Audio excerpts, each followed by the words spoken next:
7 months after my husband passed away, I hired a handyman to check a water leak in his study.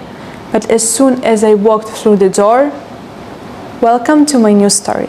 Mrs. Fulbright, I need you to come back to the house right now. I found something behind the wall in his study, and I think you should come alone. That was Tommy Wojcik on the phone, a plumber I'd hired 6 days earlier because of a water stain creeping across the ceiling below Russ's study, and I was standing in the parking lot of Grace Community Church in a black cardigan I'd ironed that morning, holding my Bible in one hand and my car keys in the other, trying to decide if I'd heard him right. It was a Sunday. No, wait. The service started at 10 and Tommy called at 9:40-something. I remember because I was annoyed I was going to miss the opening hymn, and then I felt stupid for caring about a hymn when a grown man was telling me to come home immediately, alone. I drove the 11 minutes back to our house on Fieldcrest Drive, doing 43 in a 35. My hands were doing that thing where they shake, but you can't make them stop, so you just grip the wheel harder and pretend that's a solution. Tommy was waiting on the front steps. He's mid-50s, Polish guy, built like a fire hydrant. My neighbor Gail recommended him, said he'd fixed her sump pump in 2 hours and charged her fairly. He had sawdust on his forearms and a look on his face I didn't like. I was tracing the leak behind the built-in bookshelf, he said.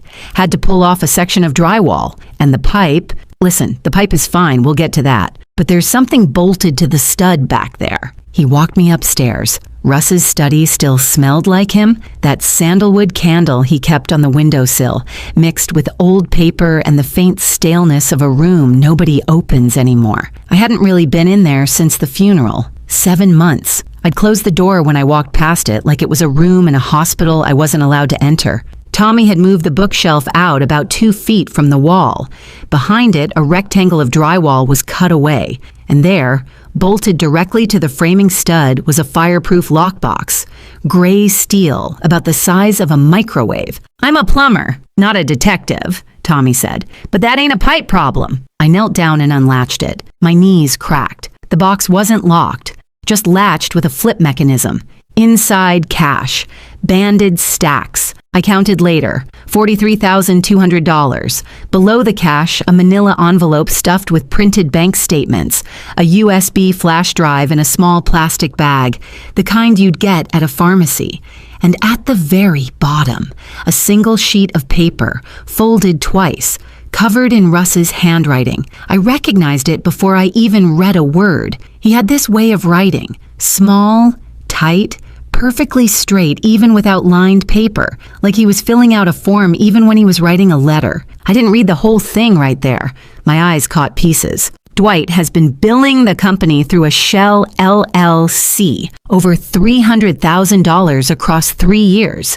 Everything you need is on the drive. And then, near the bottom, underlined twice, "Don't trust Colleen." My stomach dropped. Not because of the money, not because of Dwight, because of Colleen Halverson, Dwight's wife, who had texted me 3 days earlier asking if I wanted to get lunch at that Thai place off Veterans Memorial Parkway. Colleen, who had brought me a casserole the week Russ died and sat with me on the couch while I couldn't stop shaking. Colleen, who I'd been telling everything to for 7 months. I looked up at Tommy. He was standing in the doorway with his arms crossed, looking at the floor, clearly trying not to see whatever was in that box. "You okay?" he asked. Number 1. I was not okay. I was kneeling on the floor of my dead husband's study, holding $43,000 in cash and a letter that was rewriting everything I thought I knew about my marriage, about my husband's business partner, about the woman I thought was my friend. "The pipe,"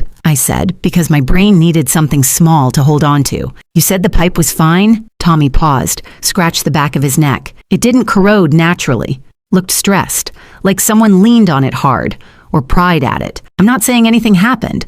I'm just saying pipes don't usually do that on their own. I sat on the floor of that study for a long time after Tommy went back downstairs. Russ had hidden this box. He'd built evidence against his own business partner and bolted it inside a wall. And then he died of a cardiac arrhythmia on a Saturday morning before he could do anything with it. 7 months I'd been walking past this room. 7 months the answers were 12 inches behind the drywall. The first thing I did was stupid. I plugged the USB drive into my laptop at the kitchen table at 11 p.m. that same Sunday and spent the next 3 hours trying to guess the password. Our anniversary, June 14th, 2017. Denied. My birthday, March 3rd, 1992. Denied.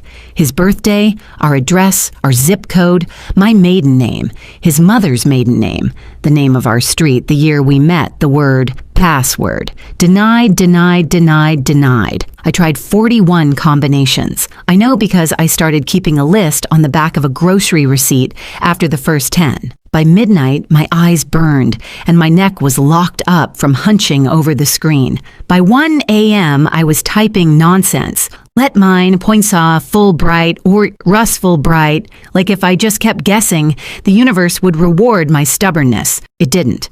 The drive stayed locked. I almost threw it across the room. I didn't because it might have been the only copy of whatever Russ had spent months collecting, and smashing it against the refrigerator wouldn't bring him back or make me less angry. So I went to the paper. The bank statements in the manila envelope covered 31 months. I spread them across the kitchen table, took up the whole surface, edge to edge, some of them overlapping. Every single month had a transfer from the Fulbright and Halverson business account to something called Halverson Consulting, LLC. The amounts weren't identical. $8,200 one month, $11,400 the next, $9,750, $12,100. Irregular enough to not trigger a pattern alert. Regular enough that someone was being very deliberate. I added them up on my phone calculator, twice because the first total made me lightheaded, over $310,000. From the business my husband built, that label maker, I keep thinking about it. Russ had this thing where he'd label every folder with a label maker, not just the tab, the whole front of the folder. The man went through label tape like it was oxygen. He labeled the spice jars, he labeled the circuit breakers, he labeled the bins in the garage, and he labeled every single one of these bank statements by month and year, top right corner, before putting them in order. Even when he was uncovering the worst betrayal of his life, he was organized. That's who he was. My phone buzzed. Patricia, Russ's mother. Have you gone through Russell's personal things in the study yet? Her voice was clipped, tight, the way it had been for months now, like she was reading from a script she didn't enjoy. I lied. Not really. Haven't had the energy. Silence. A long one then. You should. She hung up. No. Good night. No, I love you, sweetheart. Just click. Patricia had been like this since the funeral. Before Russ died, she called me twice a week. We'd talk for an hour. Her recipes, my work stories, gossip about her neighbor who was building an illegal shed. After the funeral, she stopped. Birthday. Nothing. Thanksgiving. A 2-line text. I told myself she blamed me, that she thought I should have noticed Russ's heart condition sooner, should have made him go to the doctor, should have done something. It hurt worse than I expected. Losing Russ was a wound. Losing Patricia was salt. 20 minutes after Patricia hung up, my phone lit up again. Dwight Halverson. Eleanor, how are you holding up? Listen, I've been thinking. That buyout offer is still on the table. $125,000 for your half of the business. Clean, simple, no hassle. You don't want the headache of a flooring company, right? Let me take it off your plate. His voice was warm, friendly, concerned sounding, like a man offering to carry your groceries while he's pickpocketing you. I told him I wasn't ready to decide yet. He said, of course, take your time. But there was something underneath his patience, a thin wire of urgency he couldn't quite hide. After I hung up, one more notification, a text from Colleen. Just thinking about you, coffee this week? I stared at that heart emoji for a full minute. Russ's letter in his small, tight handwriting, don't trust Colleen. I typed back, sure, how's Thursday? Then I set my phone face down on the counter and washed my hands, even though they weren't dirty. I just needed to do something with them. Janine has been my best friend since 10th grade at Wright's Memorial. We survived braces, prom, her first divorce, my parents' separation, a disastrous road trip to Myrtle Beach in 2014, where her Chevy Malibu threw a rod in West Virginia, and approximately 9,000 hours of sitting in her kitchen, drinking terrible coffee while solving each other's problems. I called her on a Tuesday evening and told her everything. The lockbox, the cash, the bank statements, the USBI couldn't open, Russ's letter, the warning about Colleen. Janine was quiet for about 8 seconds, which for Janine is practically a coma. Halverson Consulting LLC, she repeated. Give me until tomorrow afternoon. Janine works as an admin assistant at the Vanderburgh County Assessor's Office. She's not a lawyer. She's not an investigator. She's a woman with access to public records and a very low tolerance for men who steal things. By Wednesday at 2:15 p.m., she called me back. Halverson Consulting LLC, registered 3 years ago with the Indiana Secretary of State. Sole member, Dwight A. Halverson. Registered address, P.O. Box 4481, Evansville. No employees, no physical office, no website, no nothing. There it was, a company owned entirely by Dwight, billing the business he co-owned with my husband for services that didn't exist. 3 years of fake invoices, over $310,000 drained from a company Russ poured everything into. Someone from Ohio commented on my last video at 1 in the morning, said she was watching while folding laundry. I love that. Tell me where you're watching from and what time it is there. Hit subscribe if you haven't yet, because this story is about to turn.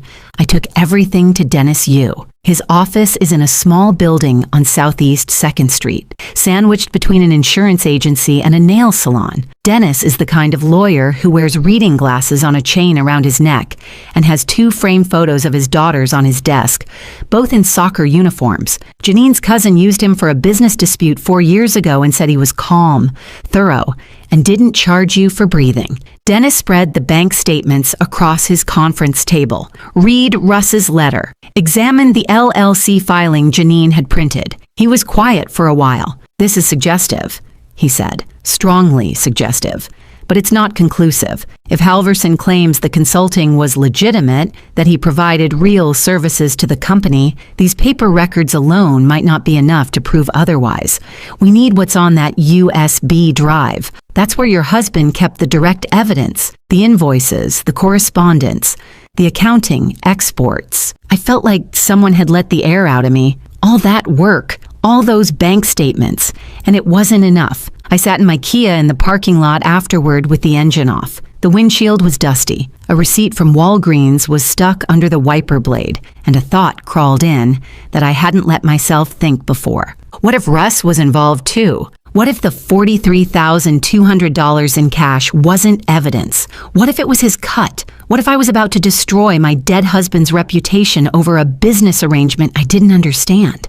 What if Russ wasn't the victim? What if he was... I couldn't even finish the thought. I sat there for 20 minutes, engine off, hands in my lap. I felt like a spy in a movie, except the spy drives a dented Kia and cries in the parking lot of a strip mall next to a nail salon. Then I pulled out the letter, read it again, slower this time. I should have told you. I was trying to fix it myself first. That was wrong. I thought if I had enough proof, I could confront Dwight directly and force him out without dragging you into it. I'm sorry, Eleanor. If you're reading this, it means I didn't get there in time. Russ wasn't stealing. He was building a case, methodically, carefully, in his labeled folder, label maker way, and he ran out of time. I wiped my face with my sleeve, took a breath, and then I noticed something I'd missed. Inside the lockbox lining, partly tucked under the felt, something small and metallic. I'd left the box in my trunk. Hadn't wanted it in the house where someone might see it. I leaned over the back seat and pulled up the felt. A brass key, small, flat, stamped with a number. Taped to it, a sticker, the kind you'd get from one of those label makers. SKS number 117. Safekeep Storage sits on North 1st Avenue between a tire shop and a place that sells discount mattresses. The kind of facility with a keypad gate and fluorescent lights that hum too loud. I drove there on a Thursday morning before my shift at the clinic. Unit number 117 was on the ground floor, second row from the back. The brass key fit. The lock turned with a click that echoed off the concrete floor, and the roll-up door groaned open. 3 banker's boxes, stacked neatly, each one labeled, because of course they were, with Russ's label maker. Halverson, invoices.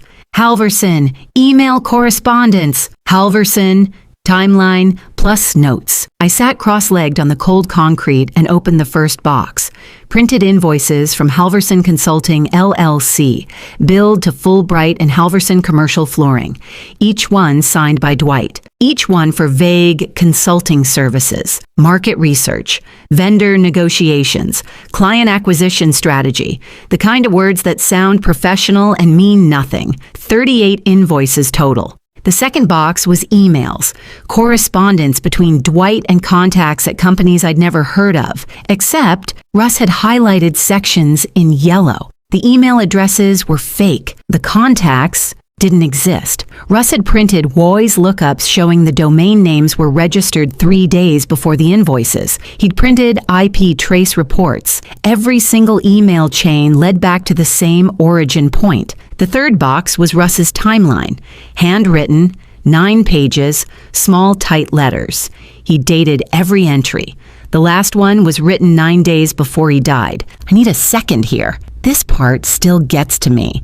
Seeing his handwriting, not from a birthday card or a grocery list, but from this. Pages and pages of careful, patient documentation of the worst thing anyone had ever done to him.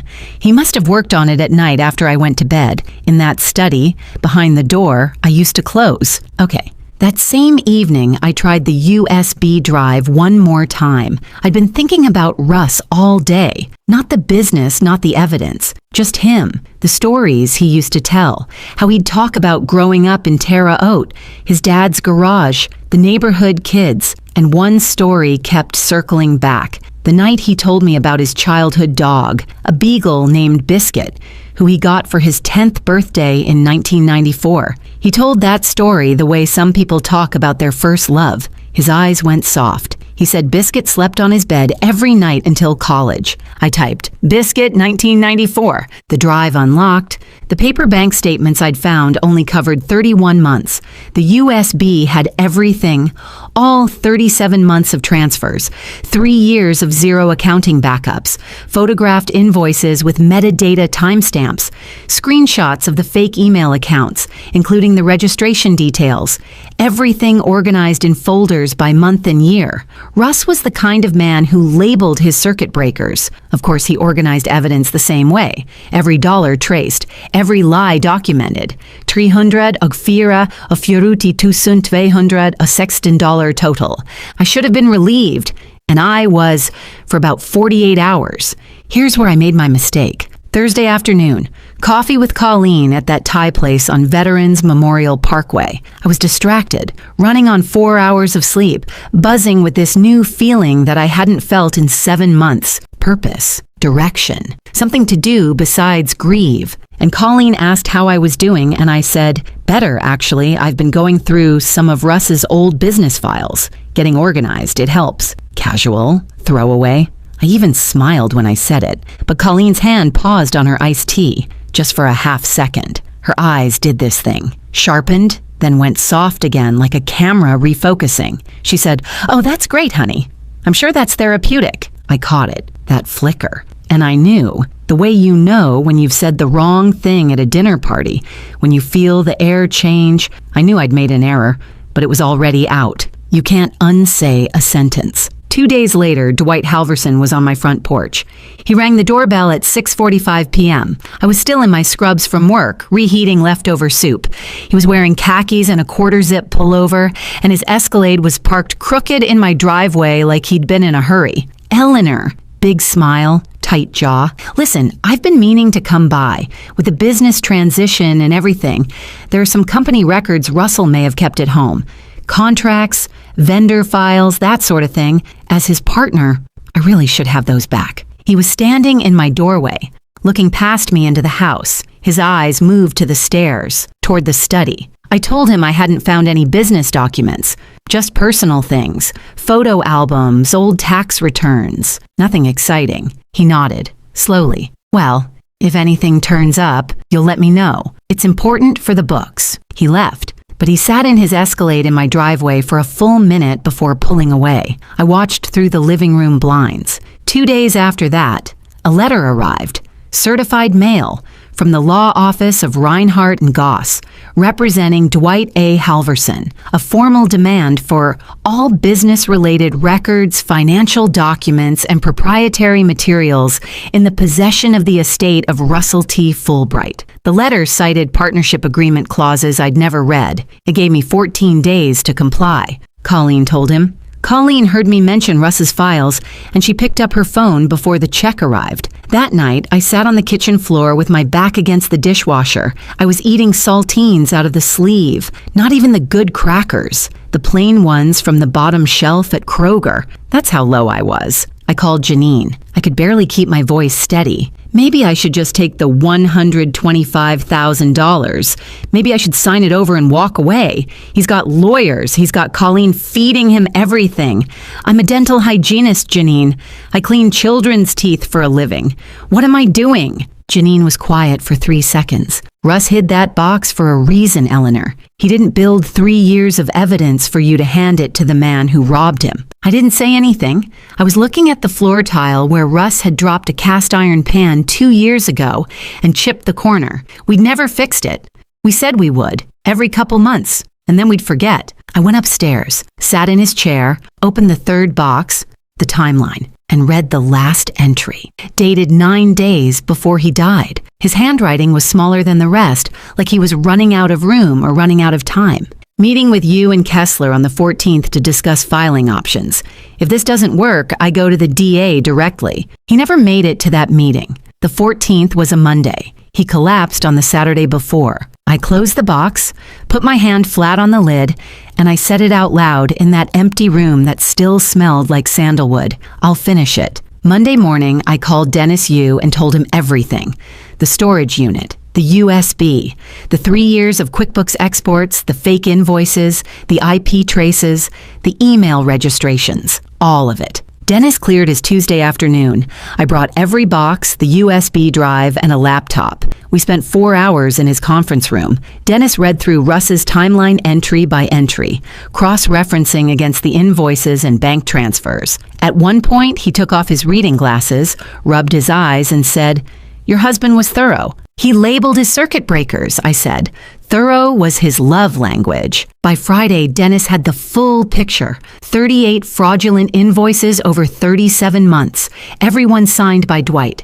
Everyone payable to an LLC solely owned by Dwight. Every corresponding vendor traceable to email accounts registered from Dwight's home, IP address.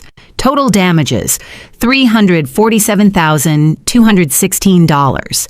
Not a round number. Russ tracked it to the dollar. Dennis drafted 2 letters. The first was a formal demand to Dwight.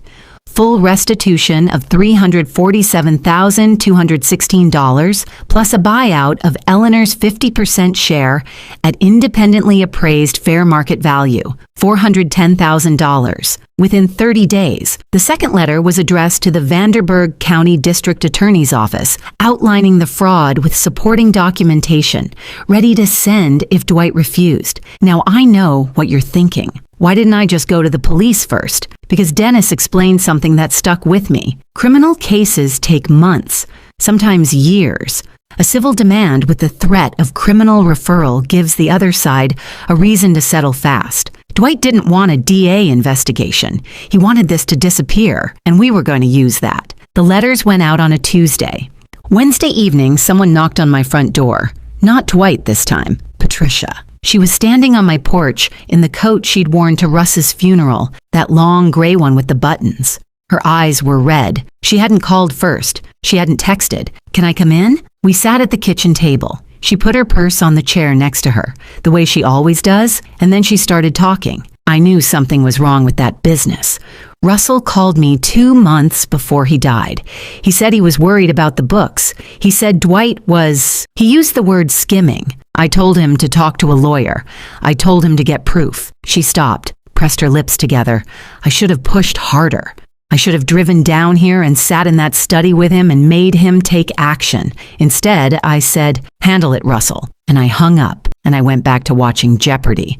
And 2 months later, my son was dead. She wasn't cold because she blamed me. She was cold because she couldn't look at me without seeing every opportunity she'd missed. We cried at that kitchen table for a long time. I made her chamomile tea in the mug Russ gave her for Mother's Day, the one that says, "World's okayest mom," because that was their joke. She held it with both hands and didn't drink it, and that was fine. The following Monday, Dennis Yu's conference room. Eleanor Fulbright, an attorney on one side. Dwight Halverson and his attorney, a nervous guy from Reinhardt and Goss named Pfeiffer who kept adjusting his tie, on the other. Dwight came in confident, polo shirt, tanned, cologne I could smell from across the table. He shook Dennis's hand like they were at a golf outing. Dennis opened a folder and began placing documents on the table, one by one. Invoice after invoice, bank transfer after bank transfer, each one with Dwight's signature, each one payable to his LLC, then the email printouts, the IP traces, the domain registrations. Dwight's smile died somewhere around invoice number 12. His attorney, Pfeiffer, started reading faster, flipping pages. His face went pale in a way that was almost medical. These consulting services were legitimate, Dwight said, but his voice had changed, higher, thinner. I provided real strategic advisory work to the company. Dennis didn't argue. He just placed one more document on the table, an email from Dwight to one of his fake vendor addresses, sent from his personal Gmail, in which he wrote, "Send the invoice for $11,400. Same template as last month. Use the market research header." The room went very quiet. Dwight built the entire structure himself, his name on every document, his signature on every invoice, his LLC, his email address, his IP address. He'd built a cage around himself, bar by bar, over 3 years, and never once imagined someone would find the blueprints. Pfeiffer pulled Dwight into the hallway. They were gone for 9 minutes. I counted. When they came back, Pfeiffer did the talking. Full restitution, $347,216, plus buyout of my 50% share at appraised value, $410,000. Structured payment within 60 days. In exchange, we would not refer the matter to the DA's office. Dwight signed the settlement with a pen Dennis provided. His hand shook. He didn't look at me once. I looked at him, though, and I said one thing. "You offered me $125,000 for something worth $410,000. You should have known. Russ taught me how to read a number." He walked out of that office with Pfeiffer trailing behind him. The Escalade, leased, it turns out, leased with money from a company he was bleeding dry, pulled out of the lot and turned left and disappeared.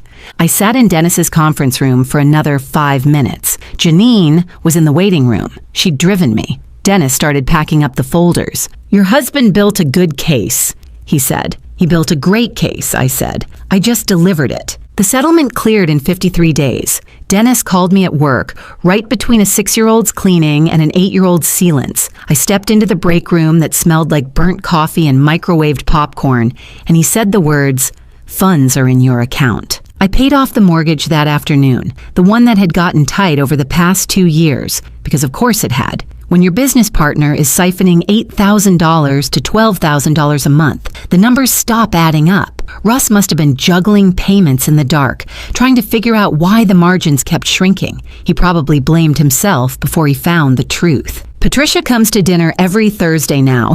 We cook Russ's favorite, chicken paprikash from his grandmother's recipe card. The card is stained with paprika and has a water ring from a glass someone set on it in 1986. Patricia holds it like it's a holy document, which, to her, it probably is. We don't talk about Dwight. We talk about Russ, the stories, the label maker, the time he tried to build a pergola from a YouTube tutorial and it leaned 11 degrees to the left and he insisted it was architecturally intentional. Dwight sold his Escalade. Janine told me she has a friend who works at the Vanderburgh County Clerk's office and apparently Dwight filed to dissolve Halverson Consulting, LLC, about 3 weeks after the settlement. He's still in Evansville, as far as I know. Doing what? I don't care. He became irrelevant the moment he signed that paper. Colleen sent me a text about a month later. I hope you know I never meant any harm.